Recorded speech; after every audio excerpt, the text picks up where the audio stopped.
for the technical difficulties, but you know, I've got to have them. It's just the way I roll. So we do have quite a bit to talk about today. It is Thursday, July 24th, as we all know, but what we really need to talk about, and I imagine that you're interested in hearing more about, is the decision that just came down Tuesday from the D.C. Court of Appeals and also the Eastern U.S. District Court in Virginia. And it all has to do with the advanced premium tax credit, or the subsidies, the tax subsidies. And way back when the law was first signed, there was lawsuits that were being filed. Basically, the language within the law, the PPACA law itself, says that the subsidies are to be administered by the state exchanges, and then only people enrolling through a state exchange are eligible to receive the subsidy. So, of course, you know, all the opponents of this law, of course, jumped on that, just, you know, a matter of semantics, and brought it to the courts to say, listen, we are a federally facilitated marketplace in our state, and the IRS or no one has the ability to hand out subsidies within the federally facilitated exchange, only in the state exchanges, excuse me. So the D.C. court said, you're absolutely right. The IRS had no authority to do so. And then, of course, the same day, the Eastern Virginia U.S. District Court said, nope, the IRS was perfectly within their rights to do so. So at this point, it is business as usual. It is expected to go the whole way to the Supreme Court for an appeal, probably not before June of 2015. So at this point, they did make a deal, if you will, to continue to do what they're doing now, administer the subsidies, grant the subsidies, until we hear otherwise. So, you know, it could really decimate this law if the Supreme Court upholds the D.C. Court's decision, which could be good or bad for many of us, or it could, for this open enrollment period, really bring people out of the woodworks to say, we got to get in while the getting's good, and or it could just have the effect that many people will stay on the sidelines saying they don't want to mess with it until it's fixed. So again, it's a lot of confusion in the market, upheaval in the market. That's never necessarily a bad thing, because that means that you, as a licensed and certified agent, can really reach out to these people, to these consumers, and hopefully help them along, answer their questions, and become their agent. So that's what we know at this point. If you have any additional questions, you can either type them in the question box, and I'd be happy to try to answer them for you, or you can give me a call. The next agenda item is the PCORI fees. They are due next Thursday, and if you are fully insured, you do not need to do anything. This is a specific Highmark blast, but you know, if you're fully insured with any group, the carrier will pay and file the fee for you. If you're a fully insured group with an HRA, a health reimbursement arrangement, then for the health plan itself, the carrier will file the fees, but for the HRA portion, it is the employer's responsibility to do so. And that form and that payment is due, again, next Thursday. And if you're a self-insured plan, then you also need to file the form as the employer and pay the fine. And again, that's by Thursday the 31st. So I wanted just to remind everybody of that, because we're coming down to the last 7 days to get that done. And again, it's another opportunity to reach out to your employer group customers and, you know, show them the value that you bring to the table. For Blue Cross of Northeastern PA, the producer authorization record form, we had a glitch in the system. The authorization forms are still going to be honored. But what they need to do, or what you need to do, is if you know that you've written a Blue Cross of Northeastern PA plan, individual plan, and you are not receiving commissions, these authorization forms need to be submitted and received at NEPA within 90 days of the effective date, or they will not be honored, and that is from Monday moving forward. So just be mindful of that. If you do write BC NEPA individual, just go through your records, let us know what you don't have accounted for, the plans you don't have accounted for, and get those authorization letters in ASAP. On to the next bullet point. Geisinger has just announced last night that they will be, of course they're grandmothering their plans, and that's with 6/1 renewals. So upon renewal, your Geisinger groups will receive a renewal option to keep what they have. The change that just came out last night is starting with September renewals. They are not only going to offer the same plan that they have, but an alternate within the same family of plans. So if they're currently on a PPO plan or an HSA plan, they can stay with that same exact plan, or the people on a PPO could move to a different PPO non-ACA plan, and the same with the HSA. So it is another opportunity to reach out to your clients and give them alternate options for non-ACA programs. And this next bullet point is almost laughable, but it is something that's going to occur more and more often. As we know, Aetna has purchased Coventry. The Health America Group Commission has not changed, but for November and December renewals, if your clients keep their same ACA plan, non-ACA plan, if they keep what they have or move to a different family of plans, but it's a non-ACA plan, then for November and December renewals only, they are requiring what they're calling an agent pass-through, which basically means that your commission is going to be a line item listed on the employer billing. You need to fill out a form for each group and let Health America know what you want to receive as far as compensation. And this is just for November and December if they choose to stay with a non-ACA plan, the keep what you have option. If you do nothing, they're going to default to your standard compensation, either 14 PEPM or 16 PEPM, depending on how many lives you have on their books. So they would default to that, but again, it is a line item deduction, a line item written on their bill, so your clients are going to see what you are going to be paid. Now, if those November and December renewals, if they choose an ACA option, then it's going to default to the 14 or the 16. And just to make things a lot of fun, they are going to, as of January, go back to whether they renew on an ACA or not, or non-ACA or not, they're going to go back to the standard comp. So let me just recap. November and December, if they keep their non-ACA plan, you have to decide what you want to be paid for those particular groups, and it will appear as a line item on the billing. If they go to an ACA option, then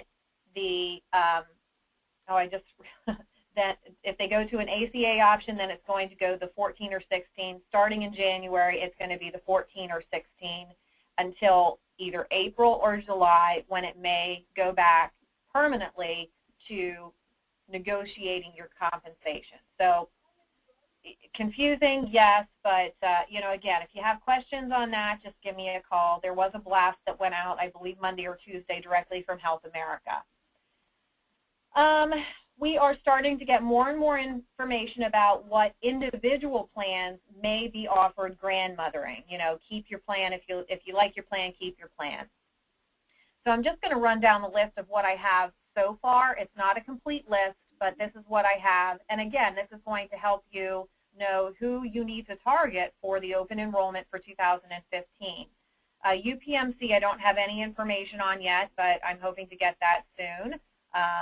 And Blue Cross of Northeastern PA, they are not going to offer grandmothering of their individual plans. That means every single person on the books with Blue Cross of Northeastern PA will either need to renew on an ACA option, or if they're on a non-ACA plan, they're going to have to rewrite onto an ACA option. Cap Blue Cross, they are offering grandmothering. So what they need to do is, if your clients want to explore an ACA option, then you're going to have to be proactive in reaching out to them. They are committing at least to keeping the same plan until 10/1 of 2015, but the law does allow them, or the ruling does allow them to, pardon me, possibly extend those plans out through 10/1 of 2017. But at least at this point, we know all Cap Blue Cross plans that are non-ACA are going to renew at least until 2015. So my suggestion is to get in touch with those people and see if they want to explore an ACA option, and if not, then they're perfectly fine to move forward at least through next year on their current non-ACA plan. Highmark, we don't have any information yet. The further time goes on, it looks like they may not be offering grandmothering. Again, I don't know this for a fact yet, but at this point, it doesn't look promising. So keep that in mind. All those people that got into a non-ACA plan before 12/31 of 13 most likely are going to, pardon me, have to convert.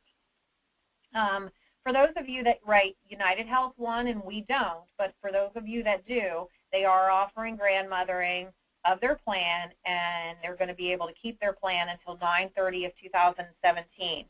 And the reason that I mention this, even though we don't do it, is because they had a huge rate increase, and it was during the middle of this year, and everybody wanted to drop their non-ACA United Health plan and move to an ACA option. Well, they couldn't do that because that was not a qualifying event. So I suspect that there might be issues like that, pardon me, for 2015. So you may want to reach out to all of your United Health One insureds, and if they want to make a change, they're going to have to do it during the open enrollment period, which runs November 15th of this year through 2/15 of 2015. So I hope that makes sense to everybody. So a lot of information today, a lot of moving parts for sure, but at this point I'm going to open it up for any questions that you may have. And you can, if you are new to my webinars, you can just go to the questions tab and type in your question, and I'll read them aloud, or you can raise your hand and I'd be happy to unmute you and you can answer the question, or I can ask you the question. You can ask the question in front of everybody.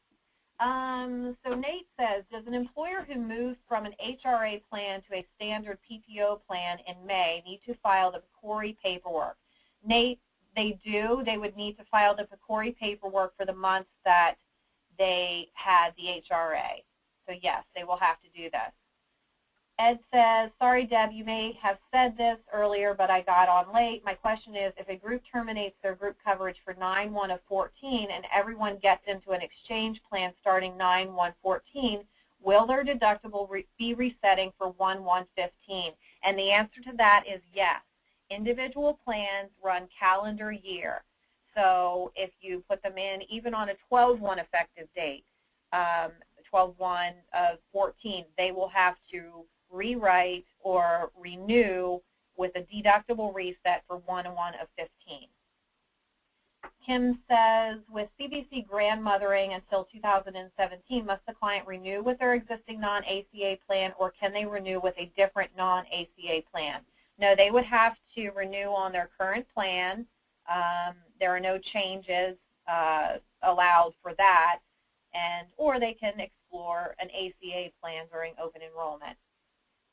Margie says, hi, Mark, plans that have an anniversary of 12/1, will they renew 12/1/14 and then have a new plan starting 1/1/15? Yes. So if you wrote somebody for a 12/1/13 effective date, they renew 12/1/14, they will have a deductible reset on their non-ACA plan for 12/1 through 12/31, and then they will have to, if they choose not to grandmother, they will have to rewrite for a 1/1/15 effective date with yet a new deductible reset. It's going to be lots of fun, gang, isn't it? And Abby says, those employers that do have an HRA, are they provided a notice that they have to file the tax form for the PCORI fees, or is it up to us to let them know about it? And Abby, I would say let them know about it. It's certainly going to let them know the value that you bring to them, you know, especially when everyone is questioning how to cut costs and they somehow feel that employers that use agents actually end up paying more, and that's not the case. So I would absolutely reach out to them. As a business owner, they should know this, but I mean, let's face it, they don't, you know, employers, and this is not a derogatory statement, but employers have a lot of other things on their minds, and this probably has not been high on their list, on their radar. So I would definitely reach out to them. Janet says, does a special enrollment period for losing group coverage allow the client to sign up after the 15th of the month and have coverage effective the 1st of the month? Example, if they lose coverage 7/31 and sign up by 7/31 for an 8/1 effective date, does the marketplace work this way also? No. Off exchange, they can enroll pretty much up until the end of the month for a 1st of the following month effective date. So in your example, they could essentially enroll on 7/31 off the exchange and get an 8/1 effective date. For the healthcare.gov plans, the 15th is the cutoff. So 7/15 would be the date that they would have had to make application for an 8/1 effective date. Now, if they do it after the 15th, they will default to a 9/1 effective date, but you can call in, you and your client can call in and see if they would backdate that application. It has been done. They don't have to do it, but it has been done. So I know that's not really an answer. I'm just telling you what I've been told. Nate says, if Health America is slowing our commission or showing our commission, am I right in saying that the client could now save this amount by going direct? Previous rates were the same either way. And yes, Nate, that's exactly what's going to happen. Because you are negotiating your commission and it's showing up as a line item, you know, that's an expense that an employer is going to now see in front of them. You know, obviously proving your worth is something that you do day in and day out, but my concern is that they may say, well, I want to go direct because certainly the rates are not going to change, so I now want to go direct. Or they can go down the street to Agent Joe Smith and say, well, Nate's charging me $14 per employee. Can you do it for $12? So there's going to be a lot of nickel and diming until it really settles. But, you know, I think it was a bad decision. But, hey, I don't rule their insurance company. So Margie says, will capital clients that do not want to make any change have to do anything to continue with their plan? Margie, I don't know that yet. I'm sure there's some sort of auto mapping that they're going to do, but we've not heard from capital what that process is yet. I'm sure they'll have to do something, but I don't know what that is. And as soon as I know, I will, of course, let you know. Joe said in answer to Janet's question that he wrote somebody yesterday for an 8/1 on the marketplace, and it did go through for an 8/1. So, yeah, so it looks like that can be done. Margie says changes to exchange plans can only be done on the exchange, or can they call the carrier to make the change? No, anything that generated from healthcare.gov has to go back through healthcare.gov to make any change in income, circumstance, addition to an existing plan. It all has to go back through the FFM. And that's about it. Looks like those are all the questions, unless we have a few more minutes if you want to type in something. If you have any last-minute questions, just a reminder, there will be no webinar next week. Next Thursday, I will be on a beach and hopefully, again, not even thinking about this health insurance law. And then the next webinar is set for Thursday, August 7th at 9:30. So we're off next week, but we'll resume the following week. You know, as always, I appreciate your business. I appreciate you tuning in every week, and I hope everyone has a wonderful rest of the week and a glorious weekend. The weather's supposed to be amazing. So thanks again, and have a great day. Bye-bye.